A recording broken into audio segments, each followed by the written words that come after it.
Saquon Barkley gained the most dynasty value this week. What other running backs increased their dynasty value? All that and more in this episode of the Locked On Dynasty Football Podcast.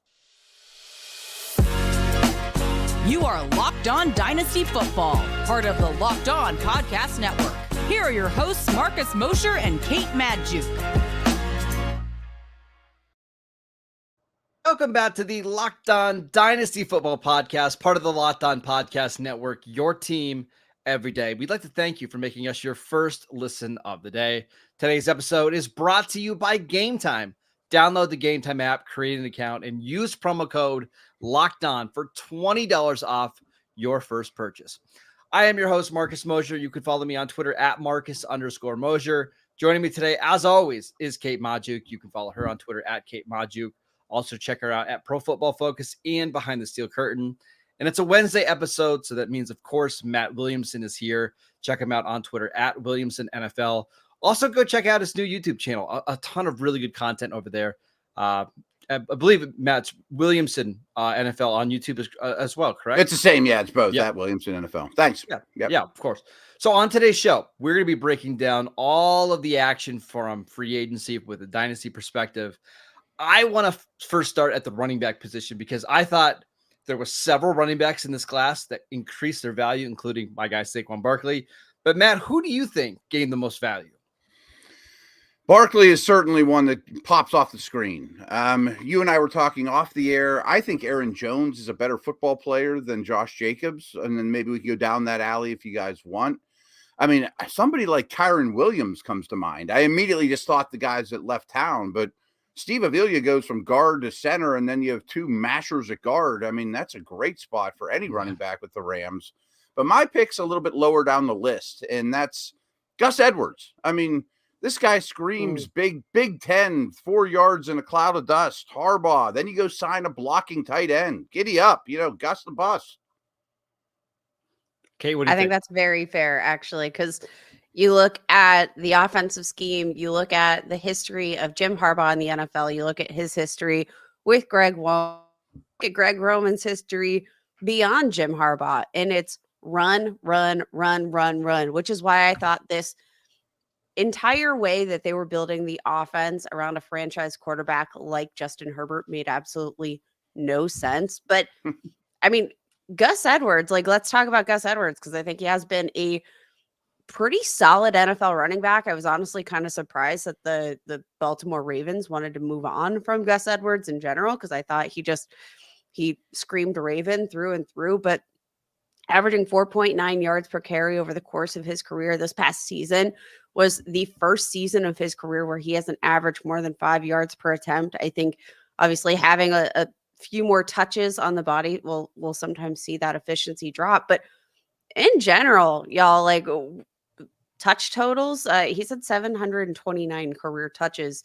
So relatively fresh legs at this point in his career among all these running backs that signed with an opportunity to be a workhorse. Now, I'm not ruling out the possibility that Jim Harbaugh could be setting us up for a reunion with Blake Corum. I just feel like it's way too perfect.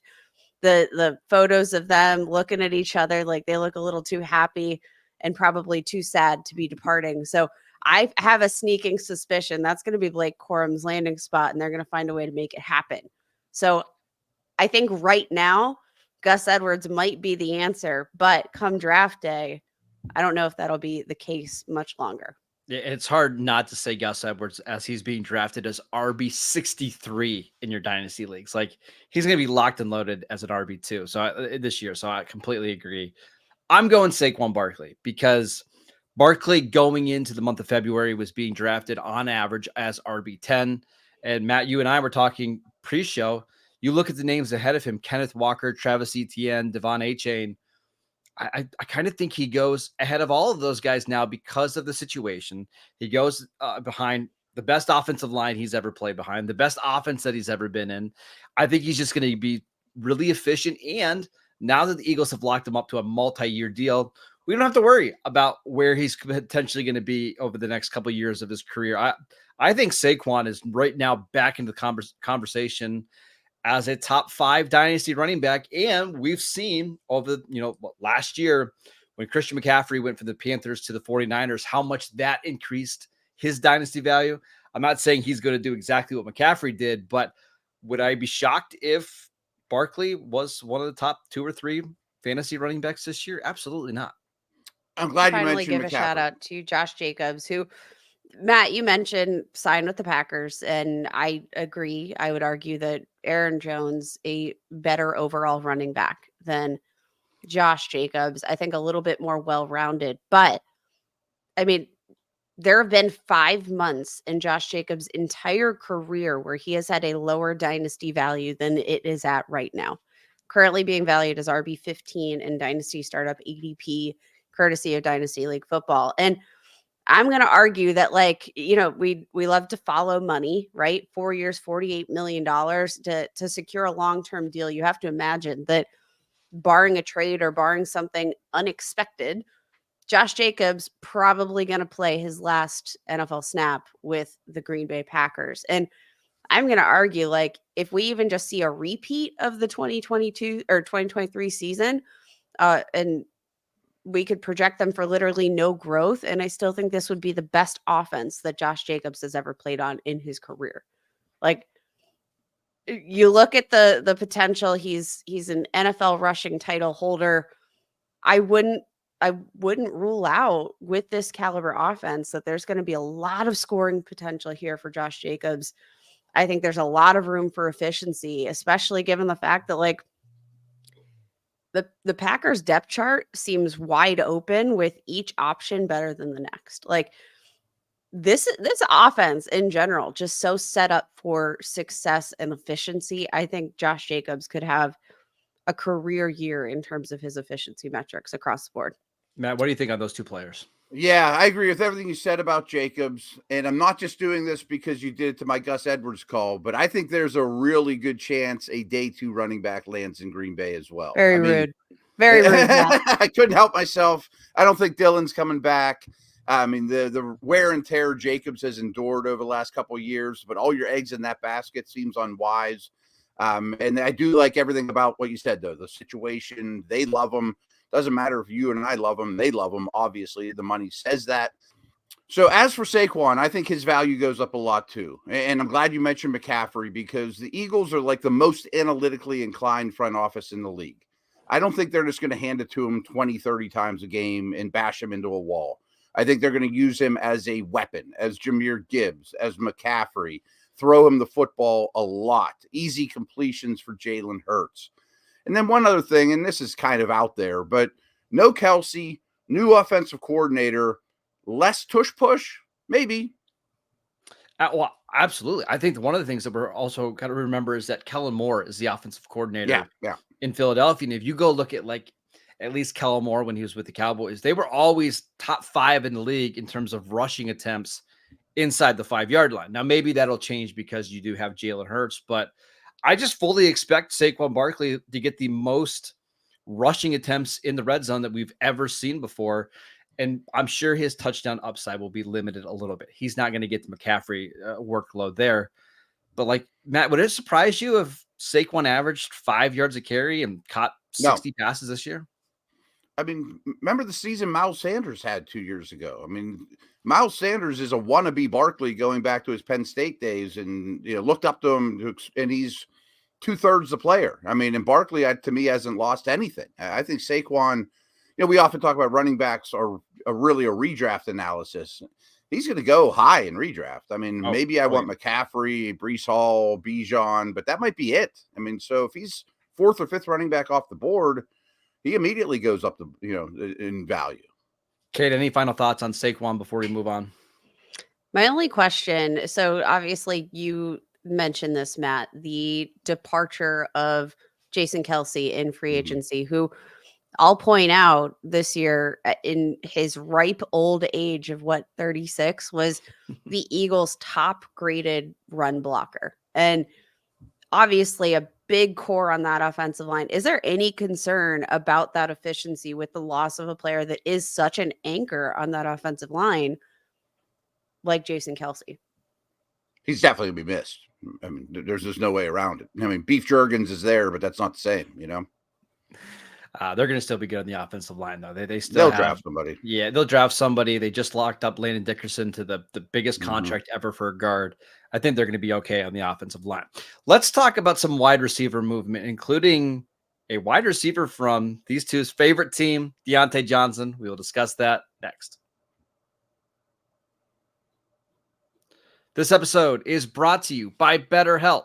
What's the first thing that you'd do if you had an extra hour in your day? Would you go for a run? Would you take a nap? How about read a book? A lot of us spend our lives wishing that we had more time. The question is, time for what? If time wasn't limited, how would you use it? The best way to squeeze that special thing into your schedule is to know what's important to you and make it a priority. Therapy can help you find what matters to you so that you can go and do more of it. If you're thinking of starting therapy, give BetterHelp a try. It's done entirely online. It's designed to be convenient, flexible, and suited to your schedule. All you have to do is fill out a brief questionnaire to get matched with a licensed therapist, and you can switch therapists at any time for any reason at no additional charge. Learn to make time for what makes you happy with BetterHelp.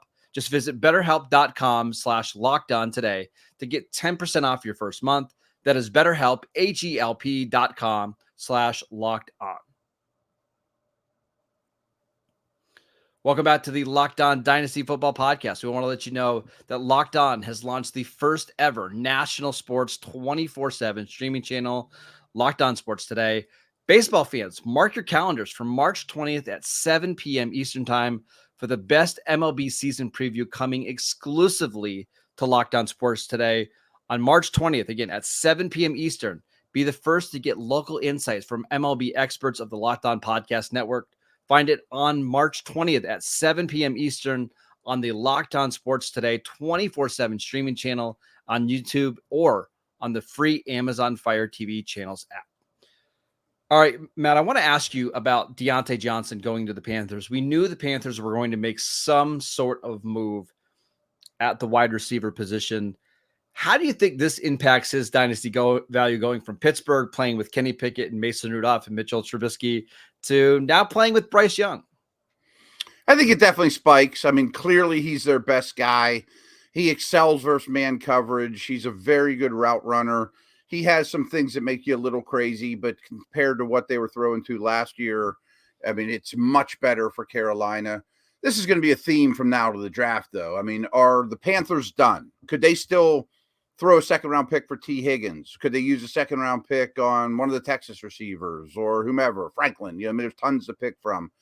And this is sort of a side note, but I say this all the time, that I really am hard on teams that are either have a very young quarterback or are preparing for a young quarterback like a Washington or Chicago, if they don't prepare a nest. You have to have a nice, soft nest for these quarterbacks.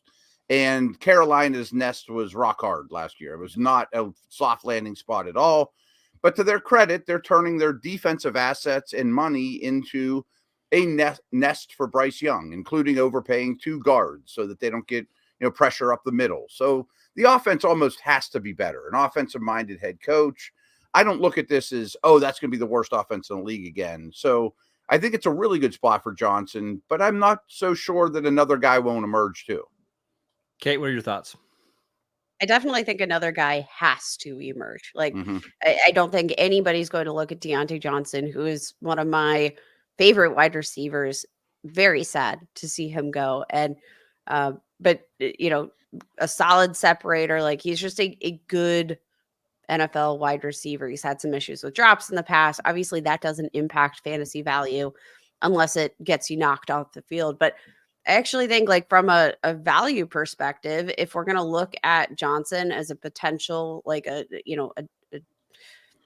safety valve, let's say, for a guy like Bryce Young, current value on Dynasty League football, wide receiver 44 for a guy who we know is very capable of handling volume within an offense. I actually am looking at his value here, and we'll see how that fluctuates now that he's going to an offense with, at this point, less competition in the receiving room. But like, I'm looking at the value here, and I think it's pretty decent. I mean, being drafted behind names like Keenan Allen, Calvin Ridley, like I'll take Diontae Johnson in that circumstance for Dynasty. I think Diontae Johnson and Bryce Young are winners here because you guys mentioned they're going to draft somebody else. They have 2 second-round picks, 33 and 39, I believe now. Maybe that's Lad McConkey, or maybe it's Xavier Worthy, or whoever. Like, insert your name there, right? Johnson's still going to be the most proven and reliable receiver on this team. Why couldn't he get 140 targets right away on this Panthers team? Why couldn't he lead them in yards, catches, and touchdowns? I just think he is a massive value right now. And then on top of that, with Bryce Young, you actually get a competent NFL receiver. That's one more than he had all of last year, on top of obviously drafting somebody in round 2, on top of Jonathan Mingo, hopefully taking a step up in year 2. I think the Panthers are huge winners here. I 100% agree. I mean, they have the cap space too, and I mean, could a Higgins land there? Still possible, and I don't even know that would destroy Diontae. They don't have a prominent tight end catching a ton of balls, so no, I think this is great for Young. The whole offseason's been great for Young, and really good for Diontae. Matt, I want to ask you about another free agent receiver. We really didn't get much movement at the wide receiver position so far in free agency. The only guy that we saw switch teams, Gabe Davis, goes from the Bills to the Jaguars on a really weird deal. We also saw Darnell Mooney go from the Bears to the Falcons. Do either one of those moves move the needle for you at all? Not really, but I think it's good for Cousins. I mean, add one more weapon there. Mooney's a nice compliment to the Giants they've been throwing to.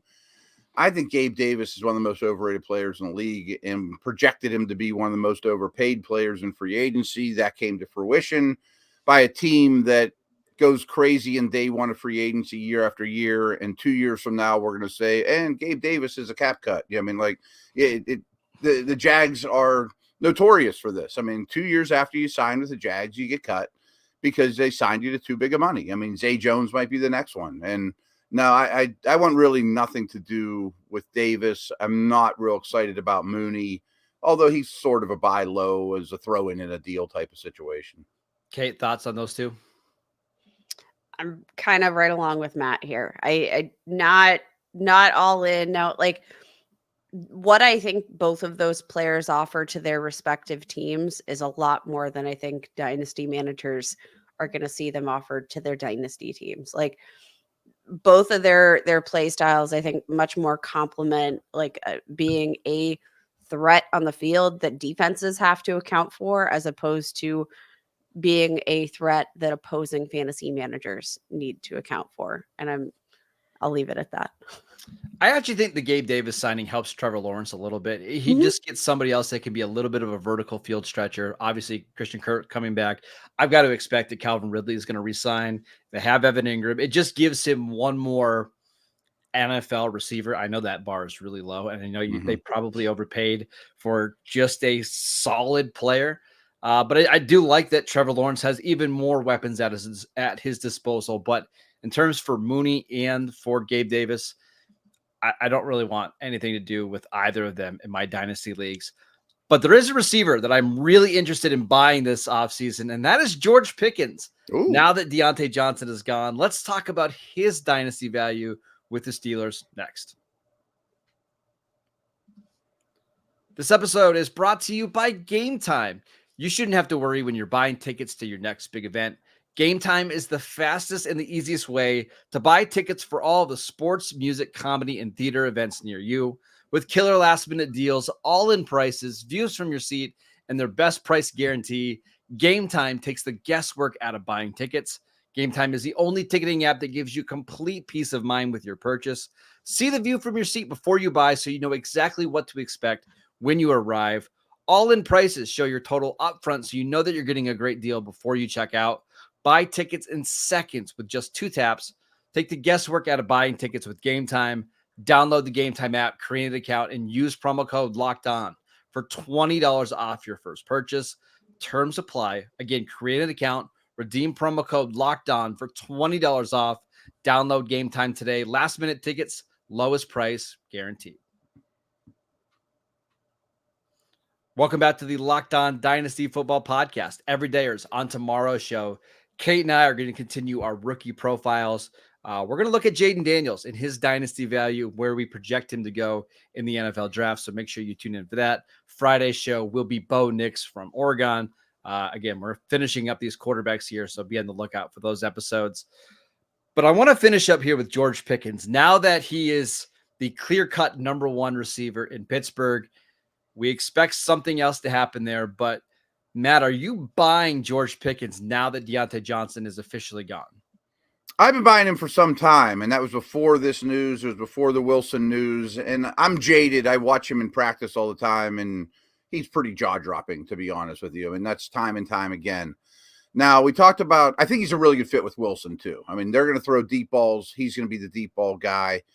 But we talked about another shoe to drop with Diontae. Well, there's two coming in Pittsburgh. I mean, now with this trade, they have to add two more receivers that play a lot. And maybe it happens in the next 24 hours with Marquise Brown, Tyler Boyd, Mike Williams is a name you mentioned off the air that it's bouncing around my cranium right now thinking, man, Arthur Smith would like throwing bombs to Mike Williams and George Pickens. And I guarantee Renfro, maybe. Yeah, even a Renfro, Boyd, slot, tough guy, possibly, and then use an early pick on Brian Thomas or a second rounder or something like that. So they have such small investments financially in the wide receiver room right now. I think that will change with some sort of signing, and it'll probably a day 2 draft pick. Okay. I mean, I think. Again, Matt makes a lot of fantastic points. I'm going to counter, though. I actually think that the best Steeler to buy in this offense is probably Pat Freiermuth, who I have to imagine is going to be getting an extension at some point here soon. I think from a value standpoint, Freiermuth is probably the way to go here. Now, you look at the number of targets that are vacated by Diontae Johnson, and I mean, he hasn't had a season since his rookie year where he's averaged fewer than 6.5 targets per game. Like average over his entire career, 8.3 targets per game. Like he has been a core structure of this offense. Now, Pat Freiermuth, obviously, we saw him plenty involved with Ben Roethlisberger under center.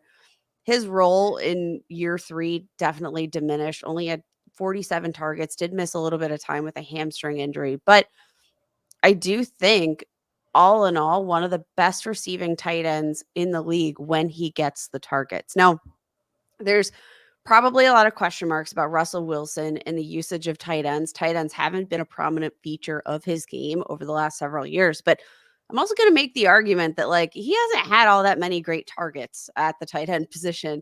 I mean, look at what he was playing with in Denver. I mean, Adam Troutman, Greg Dulcich, Pat Freiermuth is a huge, huge upgrade on any of those names. We've seen obviously a tendency to target the wide receiver position more heavily, but I mean, Jacob Hollister, Jimmy Graham, Will Dissly, these are all, tight ends that since 2017 have had 90 or more targets from Russell Wilson.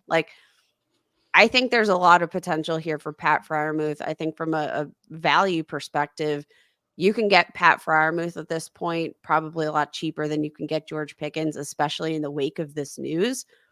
I think Freiermuth could be the way to go. Matt? I love that as well. And I can tell you for a fact, and I know there were some mixed results with Kyle Pitts, but when they went offensive coordinator hunting, one of the things was, let's try to get Kenny Pickett right. Let's get Freiermuth more involved. And I do think they will extend him. I think he's part of the long-term plans. Has a little bit of durability issues, but yeah, I think he's a great buy right now. It's just really funny that, Kate, you brought up Pat Freiermuth because I do agree with you, but I've also got the Georgia Pro Day right on the screen above me, and they just showed Arthur Smith talking to Brock Bowers. I'm just rolling my eyes at the back of my head. Please don't let that happen. We can't let Arthur Smith ruin another elite tight end prospect. But no, I mean, I will say, they actually probably, depending on how Brock Bowers falls, the Steelers don't probably, he's not out of the range for the Pittsburgh Steelers. And we already know they just spent a top 100 pick just a year ago on tight end Darnell Washington. Obviously, he's got blocking down Pair 'em pat. back Let's together reunite them. I don't know. Let's just build an entire offense of tight ends. I'm here for it. Just keep drafting Georgia guys. Broderick Jones, right. For all of Brock Bowers' dynasty value, please do not let him go to Pittsburgh. Please, I'm begging you, football gods. I do not want to see that happen. 14 personnel. Yeah. Oh my gosh. Arthur Smith's dream. All right. That is it for today's show. We want to thank you for making Locked On Dynasty your first listen every single day. Go check out the channel on YouTube. We are free and available on all platforms. Go follow Matt on Twitter at Williamson NFL. Go check out his YouTube channel as well. Go follow Kate on Twitter at Kate Majuk. I'm at Marcus _Mosier, and we will see you right back here tomorrow.